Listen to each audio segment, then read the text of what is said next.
While our drooler-in-chief is surrounded by corruptocrat DC veterans who pump him full of God knows what and fill his teleprompter with propaganda scripts that would make Joseph Stalin blush. VP cackles a lot, is quite the quote, dysfunctional bitch, according to former staffers anyways, who describe her management style as soul-destroying and incompetent.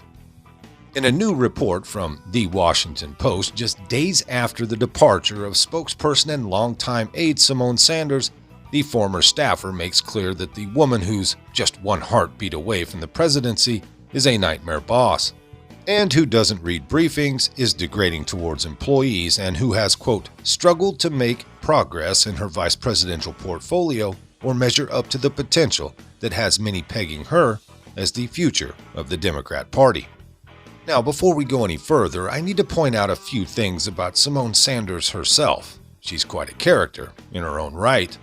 You longtime listeners may recall that Sanders, before leeching onto the Bernie Sanders camp in the primaries, no doubt a total diversity and/or PR hire, was a regular on CNN, shouting racial absurdities on the regular. I mean, full-blown black Nazi stuff. In fact, I'm fairly sure she helped pave the way for TV personalities like Joy Reid and Al Sharpton, and in a way, Don Lemon, to get away with spewing the racial bile they do every day now. Anyways, here's a little excerpt from WAPO. Quote, for both critics and supporters, the question is not simply whether Harris falls on the line between demanding and demeaning. Many worry that her inability to keep and retain staff will hobble her future ambitions, unquote. Former staffer Gil Duran said, quote, one of the things we've said in our little text groups amongst each other is what is the common denominator through all this, and it's her, unquote. Gil Duran quit after 5 months of working for Harris in 2013. Now, before we get much further into this, let's take a quick commercial break to pay some bills. Friends, I'm going to point out the obvious. It seems like big government and big tech are trying to destroy America. Everything they touch turns into a disaster. Pretty soon the whole system will fall apart, and the first thing to fall will be the food supply chain. So, do you have enough emergency food to get through a serious long-term crisis where you can't get food at the grocery store? Most people don't, and they'll panic when the time comes. That is why the smart move now is to get long-term storage emergency food before things go bad. I highly recommend My Patriot Supply. They've served millions of American families and have over 41,000 4-star and 5-star reviews. Their mission is your survival, and right now you can save 25% on a 4-week kit of emergency food that will save the day, probably soon. Order a starter kit for each member of your family and they'll ship everything quickly and discreetly to your door. Go to preparewithresurgence.com so you can claim your 4-week emergency food kit and save 25% in the process. That's preparewithresurgence.com or hit that link in the description box. Okay, so the Post interviewed 18 people connected to Harris, including current and former staffers and West Wing officials. Quote, it is clear that you're not working with someone who is willing to do the prep and the work, said one former staffer on conditions of anonymity. Quote, with Kamala, you have to put up with a constant amount of soul-destroying criticism and also her own lack of confidence. So you're constantly sort of propping up a bully, and it's not really clear why, unquote. Now Harris is looking for a new communications director and press secretary, and may have nobody to turn to. Quote, who are the next talented people you're going to bring in and burn through, and then have them pretend they're retiring for positive reasons? Gil Duran, again, told the Post. Meanwhile, the damage control has been hilarious, at least on Twitter. In what can only be called a kiss-ass tweet, David Gins posted, hi, my name is David Gins. I work for Vice President Harris on behalf of the American people as Deputy Director for Operations and absolutely love my job. Just thought some of you should know. Well, Chuck Ross couldn't pass it up, retweeting Dave's ass-kissing with blink twice if Kamala is in the room with you. The White House's very own angry woke redhead Jen Psaki spun the wave of staff departures as routine, saying on Thursday, quote, in my experience, and if you look at past precedent, it's natural for staffers who have thrown their heart and soul into a job to be ready to move on to a new challenge after a few years, unquote. Adding, quote, "And this is applicable to many of these individuals. It's also an opportunity, as it is in any White House, to bring in new faces, new voices, and new perspectives," unquote.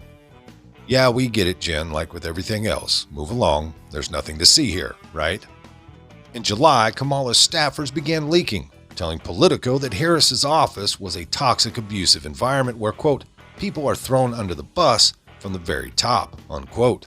That report followed a February 2019 expose in which over 50 current and former staffers denounced her dysfunctional campaign for president. So according to staffers, quote, "it's not a healthy environment and people often feel mistreated. It's not a place where people feel supported, but a place where people feel treated like shit," unquote. So in short, when you see and hear Kamala not only cackle but answer questions on the rare, very rare occasion she does, that gut feeling you get, that one that says, "Whoa, she's one evil bitch," well, turns out your gut feeling was right once again. So the one thing we know for sure about Kamala Harris is we should all be very, very grateful to have her because she's historic for reasons that no one ever explains. But there's a lot we don't know about Kamala Harris. Most people probably don't know she really grew up in Canada. That's where she went to high school. She's not from this country in that sense. Or she's certainly also from Canada. Okay, didn't know that. Doesn't mean that she's not going to be a good vice president, but why haven't we heard that? By the way, how did someone who clearly is not liked by the people around her and clearly isn't very good at her job get so high up? Well, we know her first meaningful job in politics was given to her by her boyfriend at the time, who's married, Willie Brown, most powerful Democrat in California. But we know that Willie Brown is not the only powerful person she dated. And this is pretty interesting. We're not exactly sure what to make of it. But it turns out that Kamala Harris also dated the tabloid TV show host Montel Williams, who was always doing shows about people's weird sex lives. We know that because of this video. Watch. Long before she met Doug Emhoff, she dated some prominent men, including in 2001, former talk show host Montel Williams. Back then, he was the famous one and had to introduce her to the paparazzi. So we know that Montel Williams called her Kamala. We also know she calls herself Kamala sometimes. But that's kind of all we know. So what was that relationship like? What did Montel Williams think of it? So we would love to talk to Montel Williams about his torrid relationship with Kamala, because that might be one of those blanks we'd like to fill in. Anyway, he is always welcome on this show. Meantime, we know that Kamala Harris having some problems as vice president. CNN has just published this report. And by the way, they spent a long time telling us how great she is and how thrilled we should be to have her. But now they're telling us, this is the name of the piece, exasperation and dysfunction inside Kamala Harris's frustrating start as vice president. In other words, it's kind of a disaster, which they told us that earlier. Some of this came by way of ZeroHedge.com. If you liked it, hit that like button. Subscribe if you haven't. Leave a comment down below. There's a PayPal link in the description box, so please put $1 in the bucket on the way out the door. I'd like to thank everyone for all your donations. They're much needed and much appreciated. Now, with all that being said, we'll see you next time. Come on, move. Move. Easy, easy.